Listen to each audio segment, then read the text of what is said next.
Abamu ku bazanyi abayitiddwa mu ttiimu y'eggwanga mulimu Dan Serunkuuma asambira mu Gor Mahia eya Kenya, Martin Mutumba asambira mu AIK, Sako Hamis Diego Chiza. Abazanyi abalala abayitiddwa mulimu abakwasi ba ggoolo omuli Abel Daira ne Ali Kimera, abawuutanyi Baba Kizito, Sula Matovu, Saddam Juma Ntambi, Stephen Bengo, Ochaya, Vincent Oloya n'abalala.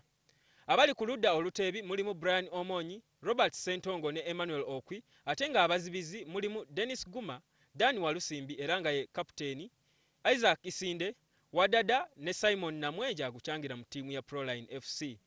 Oluvannyuma nga wayiseewo akabanga ng'ebulayo wiiki emu empaka zitandike, bajja kuyingira mu residential era nga tusuubira nti etteeka lya Sekafa liragira buli ggwanga okuwaayo olukalala lw'abantu 20 abasambi, n'ekyo abasambi bano bajja kwongera okukendeezebwa okutuuka ku 20. Omwogezi wa FUFA n'ekibiina kya Sekafa Rogers Mulindwa ategeezezza nti okuggyako Djibouti abagenda mu kulonda kw'eggwanga, amawanga 12 gamaze okukakasa okuvuganya mu mpaka zino. Ebyo nga bikyali bityo, omuwandiisi w'akakiiko akaddukanya empaka z'omupiira mu ggwanga Nicholas Chiza ategeezezza nti bafulumizza amateeka amakakali eri abasambi n'abatendesi b'omupiira nga kino kigendereddwamu okwongeza enkola ku muzannyo guno. Daniel Sebakijje, WBS TV, Emengo.